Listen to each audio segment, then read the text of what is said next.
नमस्कार,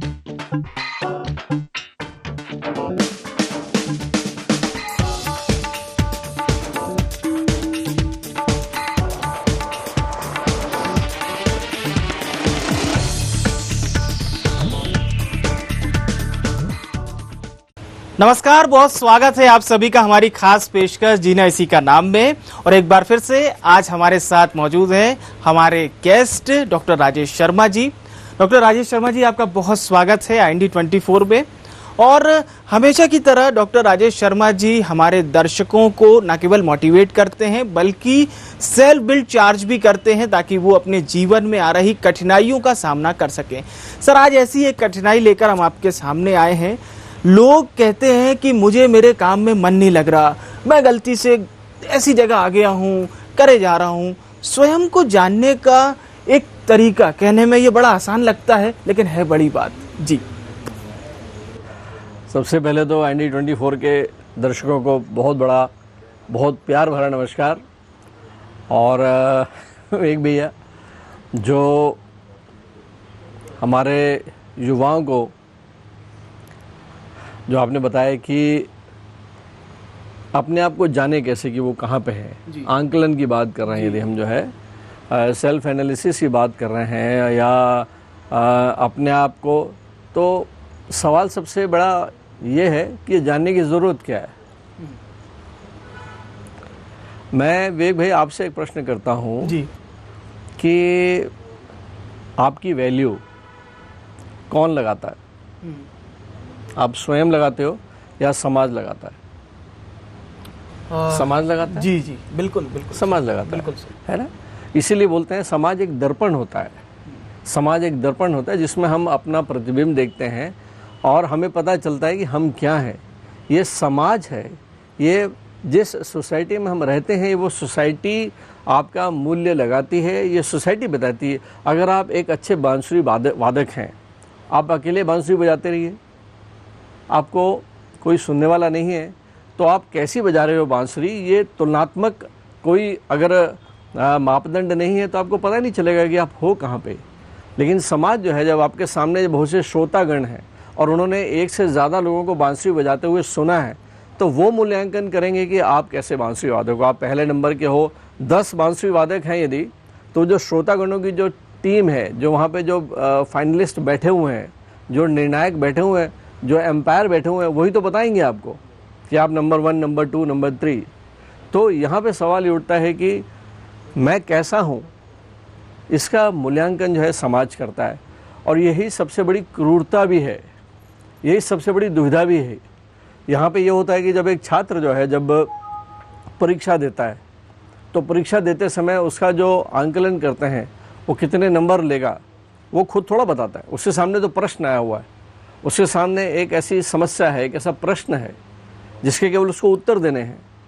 और उसके बाद उसका मूल्यांकन जो है वो एग्जामिनर करेगा, वो टीचर करेगा। ठीक इसी तरह से पूरे जीवन भर जो है हमारा मूल्यांकन जो है हमारा टीचर करता है। और हमारा टीचर कौन है? ये समाज है। ये समाज के वो वर्ग हैं जहाँ जहाँ हम कार्य करते हैं।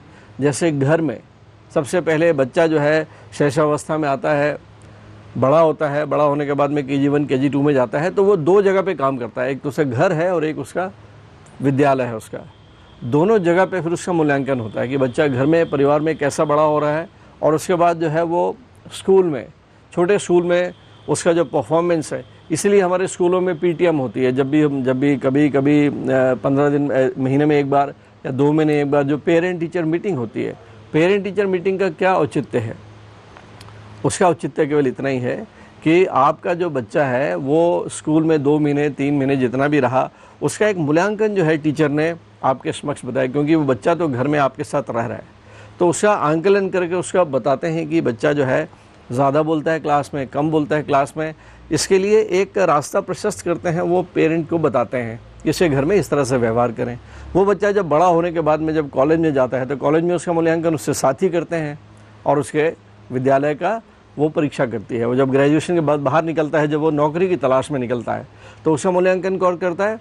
जो लोग नौकरी देने वाले, वो चाहे PSC का एग्ज़ाम हो सकता है या फिर कोई प्राइवेट नौकरी हो सकती है। और उसके बाद जो है वो जब अपने जीवन के कुरुक्षेत्र में उतरता है, तो उसका मूल्यांकन जो है वो कुरुक्षेत्र के बाकी योद्धा करते हैं। उसका एक दूसरा परिवार बनता है, एक घर में एक घर गृहस्थी बनती है। इस तरह से ता उम्र है हम कई परीक्षाओं से होकर गुजरते हैं, और जब भी परीक्षा सामने आती है उसमें या तो पास होते हैं या फेल होते हैं। पास होते हैं तो प्रथम श्रेणी में पास होते हैं, द्वितीय श्रेणी में पास होते हैं। तो आंकलन जो है आपका वो तो करेगा सामने वाला, लेकिन अपने आंकलन को अपने अनुसार कराने के लिए आपको क्या करना है ये आपके हाथ में है। तो वहाँ पे जो है विवेक, जो कुछ गुण चाहिए आपके, वो गुण जो है उनसे आपका सरोकार रहता है। वो गुण आपके जीवन में आपका चरित्र, आपकी नेचर, आपका व्यक्तित्व वो डिसाइड करता है कि आपको आपका मूल्य कैसे लगवाना है। आपका जो प्रोडक्ट है, प्रोडक्ट के ऊपर एक प्राइस टैग होता है। वो प्राइस टैग जो है अगर उस प्रोडक्ट के एक वैल्यू से कहीं ज़्यादा है तो कस्टमर नहीं लेगा, महंगा है, इसकी वैल्यू उससे कहीं ज़्यादा महंगा है, उसे छोड़ के चला जाएगा। अब ज़िंदगी भर पड़े रही अपने प्राइस टैग के साथ में। तो यहाँ पे सवाल उठता है कि मैं मेरा प्राइस टैग कैसा लगवाना चाहता हूँ, मेरा मूल्यांकन क्या होना चाहिए। उसके लिए जो है कुछ चीज़ें बहुत आवश्यक हैं विवेक भैया। जी। खास करके युवाओं के लिए हमारा जो है प्रोग्राम जीना इसी का नाम है। तो आप अपना मूल्य कैसे लगाना चाहते हैं, तो यहाँ पे सवाल उठता है कि आप अपनी वैल्यू, अपने आप को बेचें, हम सेलेबल करें, हम जहाँ भी खड़े हों हमारी एक प्रकार से मतलब हमारी एक इम्पोर्टेंस बननी चाहिए। हर आदमी हमको चाहे। अगर हमारे मित्र हैं तो उस पूरे मित्र मंडली में मेरी क्या वैल्यू है, क्या मेरे दोस्त मेरे इंतज़ार करते हैं। अगर मैं 3-4 दिन नहीं मिलता तो क्या मिस करते हैं मुझे बुलाया जाता है, और मैं जब जाता हूँ तो वो मेरा स्वागत कैसे करते हैं, गले मिल के करते हैं, एक गर्म जोशी के साथ शेकंड के साथ करते हैं। बोलते हैं यार तुम 3 दिन नहीं मिले यार, एकदम उदासी छा गई बॉस, तुम थे कहाँ पे। क्या आपका व्यक्तित्व ऐसा है? अगर नहीं है तो बनाइए। बिल्कुल अहम बात।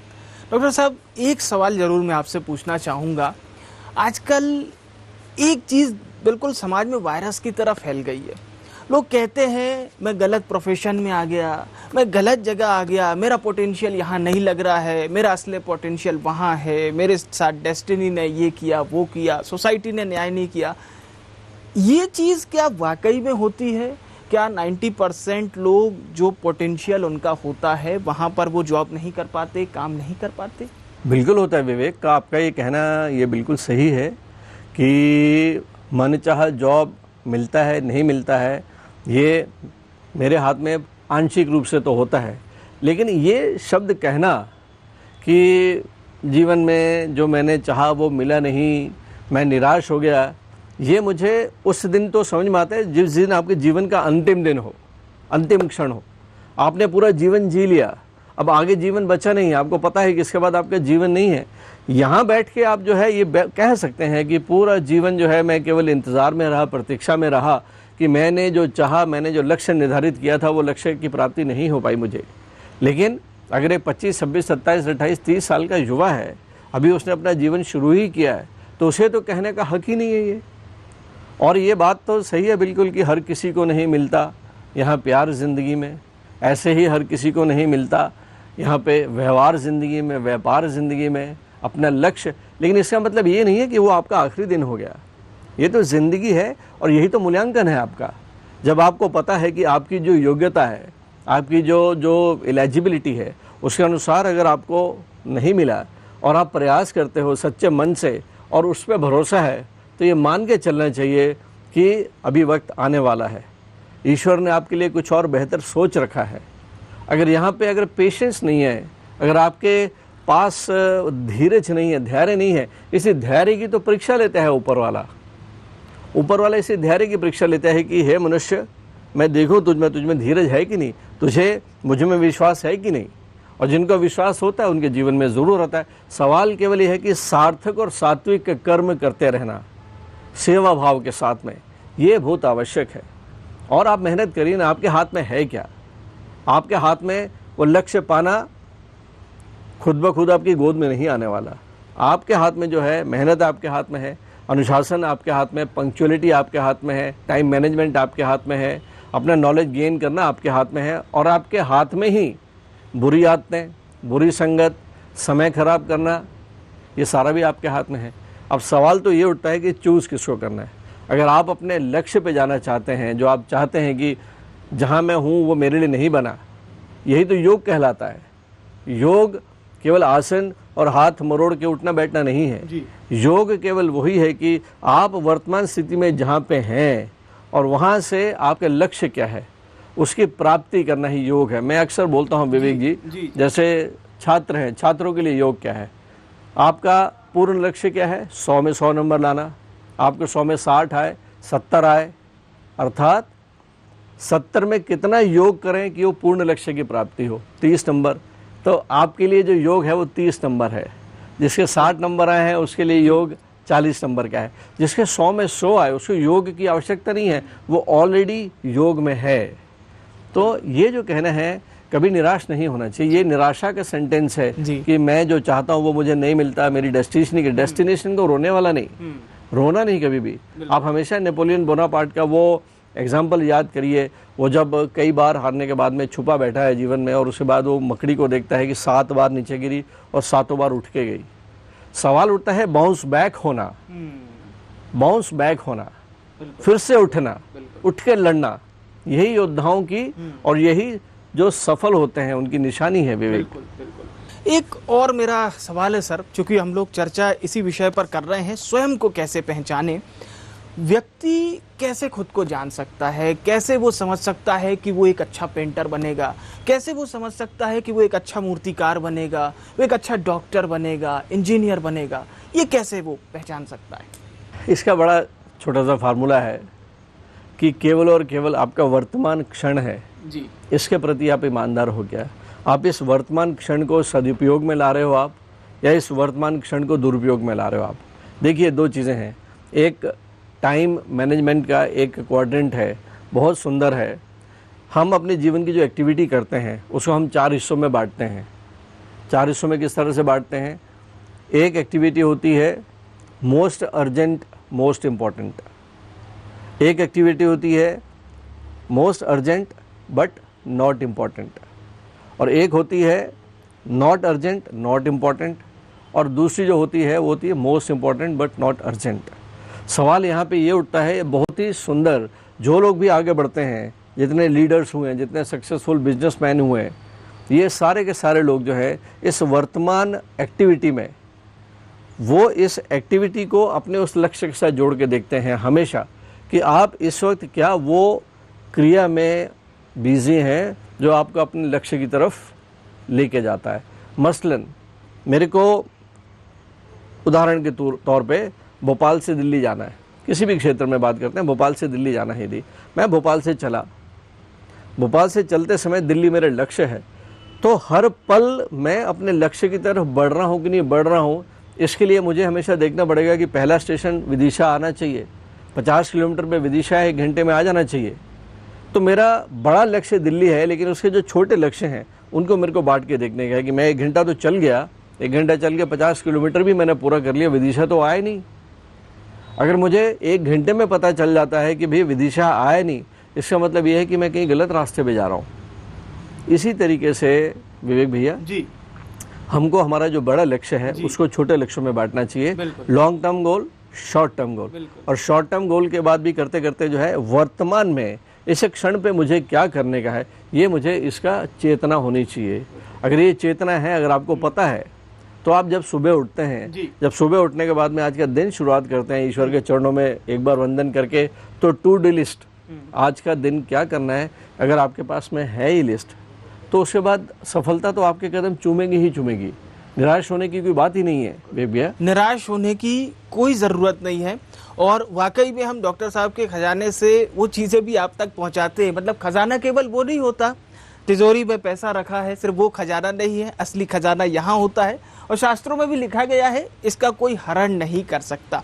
एक और सवाल है सर मेरा, कि मैं देख रहा हूँ लोगों में इस बात को लेकर भी एक भय खाता है कि ये व्यक्ति मुझसे ज़्यादा पोटेंशियल है, मैं इससे बड़ा पीछे रह जाता हूँ, इसकी मैथ्स अच्छी है, इसका स्टैटिक्स अच्छा है, इसका फला अच्छा है, और मैं इस दौड़ में बहुत पीछे रह गया, मेरे अंदर कुछ नहीं आया। तो क्या आपको लगता है सर कि ये भी कहीं ना कहीं एक नेगेटिविटी उसी चीज़ को लेकर है कि मैं गलती से गलत जगह आ गया? नहीं, इसके लिए तो सबसे बड़ा एग्जाम्पल है कि आप किसी ट्रक के पीछे चलो और उसमें लिखा होता है कि जलो मत, बराबरी करो। तो सिंपल सी बात है, हमको इस लाइन पे नहीं चलना है कि भाई तुम्हारी कमीज मेरी कमीज से सफ़ेद क्यों, उसकी लाइन मेरी लाइन से लंबी है तो भैया आप अपनी लाइन बढ़ाओ, आप उसकी लाइन की तरफ ध्यान मत दो। ऐसे जो लोग होते हैं ये भीरू प्रकृति के होते हैं विवेक भैया, जो दूसरे के स्टेटस को देख के, दूसरे की प्रोग्रेस को देख के कहीं जलते हैं, कहीं हीन भावना से ग्रस्त होते हैं। ये लोग मेहनत कश नहीं होते, ये लोग ईमानदार नहीं होते, ये मेहनत करने से डरते हैं, ये आलसी होते हैं, ये समय का प्रबंधन करना नहीं जानते और इन्हें खुद पे गारंटी नहीं है, इनको आत्मविश्वास नहीं है। तो ऐसा कोई भी जो मनुष्य है, ऐसा कोई भी व्यक्ति जो इन सब ऋणात्मक आदतों से जुड़ा हुआ है और वो सुधरना ही नहीं चाहता, उसके अंदर वो एक भाव ही नहीं है, उसके अंदर जो है कट थ्रोट कॉम्पिटिशन, एक बर्निंग डिजायर ही नहीं है उसके अंदर, तो उसे सफलता का हक ही नहीं है विवेक भैया जी। उसे सफलता का हक ही नहीं है जी। क्योंकि देखिए सफलता तो जो है जैसे शिखर है जी, शिखर पे स्थान बहुत कम होता है। कितने लोग जो है पर्वतारोही चढ़ने की कोशिश करते हैं, सैकड़ों जाते हैं, लेकिन वो सफलता का जो टिप होती है वहाँ पे एक ही कुर्सी है सफलता की, वहाँ पे वही सफल होगा। बिल्कुल ठीक है, जिसमें वो सारे के सारे गुण होंगे, वो सात्विक गुण होंगे, वो मेहनत का होगा, परिश्रम का होगा, ईमानदारी का होगा, सेवा का होगा, सत्कार का होगा। बाकी जो निराशावादी है उसको तो कोई हक ही नहीं है। तो ये तो सिंपल सी बात है कि अगर आपको सफल होना है, आपको ऑर्डिनरी से एक्स्ट्रा ऑर्डिनरी ज़िंदगी जाना है, तो निराश नहीं होना, अपने ऊपर कॉन्फिडेंस रखने का है और ईश्वर पे हमेशा भरोसा होना चाहिए। बिल्कुल, तो स्वयं पर कॉन्फिडेंस भी रखिए, ईश्वर पर भरोसा रखिए, और सबसे महत्वपूर्ण बात जो डॉक्टर साहब ने बोली कि जीवन में धैर्य का होना बहुत आवश्यक है, क्योंकि एक निश्चित समय के बाद ही कोई अर्जन होता है। ऋतु भी समय बदलती है तो एक निश्चित समय में ही बदलती है। डॉक्टर साहब, अब चूंकि धैर्य इतना बड़ा विषय है और लोग आज की डेट में सर ये फास्ट चीज़ें चल रही है, फास्ट फूड, हर चीज़ में फास्ट जुड़ा हुआ है, क्योंकि अब हम 4G से 5G की ओर जा रहे हैं। लोगों को लगता है कि मेहनत करने के बजाय कोई शॉर्टकट ले लें, तो वो कई दफ़ा किसी शॉर्टकट में पड़ जाते हैं कि हम इस चीज़ से बड़ा जल्दी मंजिल पा लेंगे। उनके लिए एक अच्छा मैसेज आपकी ओर से। देखिए, थोड़ा सा संतुलन जीवन में बहुत आवश्यक होता है। ठीक है, हमारे पुराणों के अनुसार जो है मनुष्य की औसतन आयु जो है वो लगभग 100 वर्ष की है भैया जी, है ना। आप चलो 100 वर्ष ना मान के चलें, आज अगर हम आसपास देखते हैं तो हर आदमी लगभग 80 साल में, तो मैंने काफ़ी लोगों को एक्टिव देखा, मैं ऑर्थोपेडिक सर्जन हूँ मैं, और मैं अगर ओपीडी में देखता हूँ तो बड़े आराम से मैंने 80 ईयर्स के यंग मैन भी देखे हैं। 80 साल में बिल्कुल जो है उनकी याददाश्त, उनकी शारीरिक स्थिति बहुत अच्छी दिखी है। 80 से 100 के बीच में 100 बहुत कम लोग मिलते हैं, लेकिन हाँ 80-90 साल की भी ज़िंदगी जी लेते हैं। तो हमको ये तो पता है कि मेरे को जीवन जो है 80 साल तक चलाना है, शॉर्टकट की आवश्यकता क्या है।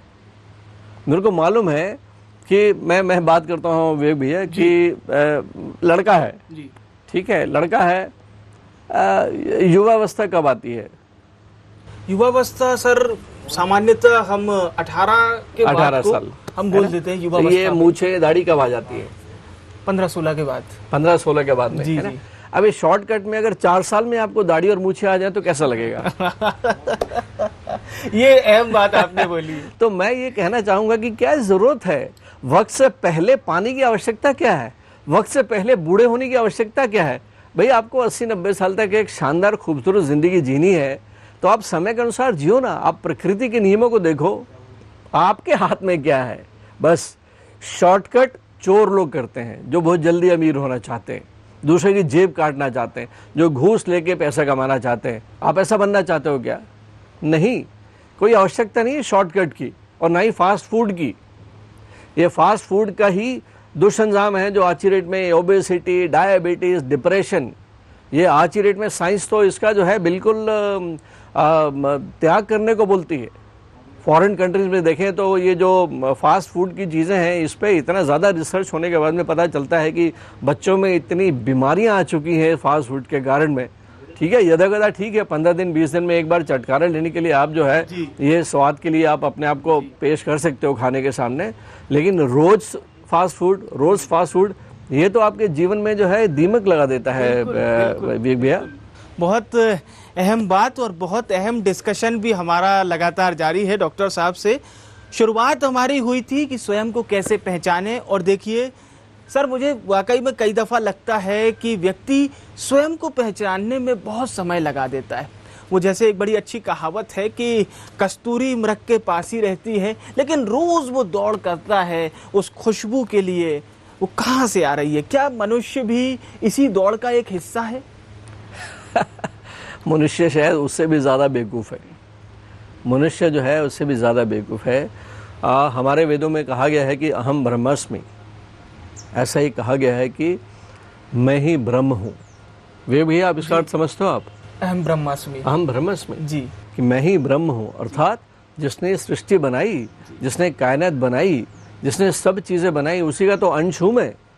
यदि मैं उसका अंश हूँ तो मुझ में किस बात की कमी है? हम जाने अनजाने इस भौतिक दुनिया की मायावी दुनिया में चकाचौंध में पड़ जाते हैं। हम इस वैभव के चक्कर में पड़ जाते हैं, वहाँ जाके हमारा सत्यानाश और विनाश हो जाता है। विवेक भैया, अगर हम बात करते हैं, अगर हम अपने आप को पहचानने की बात करते हैं, इसी को अध्यात्म का नाम दिया गया है। आत्म आंकलन, सेल्फ एनालिसिस, अध्यात्म अर्थात आत्मा का अध्ययन। आत्मा कौन? ये शरीर के अंदर छुपा वो चैतन्य, ये शरीर के अंदर छुपा हुआ वो मन, ये शरीर के अंदर छुपे हुए वो विचार। इन विचारों को जानना, अपने आप को जानना, यही तो अध्यात्म है। और अगर हम इसकी बात करते हैं तो सारे दर्शक जो हैं इस बात को हमेशा देखें कि मैं कौन हूँ। मैं को अपने नाम से परिचित नहीं होना चाहिए। मैं मेरे नाम के साथ नहीं जुड़ूं, मैं उससे परे जाके देखूं। और उसको परे जाने के लिए ये जानना बहुत आवश्यक है कि मेरी वास्तविक जीवन क्या है, मैं यहाँ पे आया क्यों हूँ, मेरा बड़ा लक्ष्य, वृद्ध लक्ष्य है क्या। इसी को अध्यात्म कहा जाता है।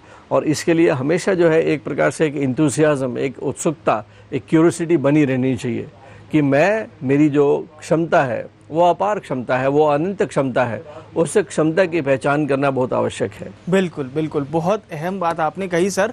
और मैं बिल्कुल अगली चीज़ पर ही आना चाह रहा हूँ कि आप अपने पोटेंशियल को तो समझ लेते हैं, लेकिन सर उसमें भी बहुत ऐसे लोग हैं जो कहते हैं कि मेरी क्षमता उससे कम है, यानी कि तुलनात्मक। हमारे अंदर वो बचपन से ही एक आ गई है कि शर्मा जी का बेटा टॉप आ रहा है, तुम क्यों नहीं आ रहे। आगे बढ़ते बढ़ते भी हम इसी चीज़ को समझने लगते हैं, उन्होंने कार खरीद ली, हमने नहीं ली।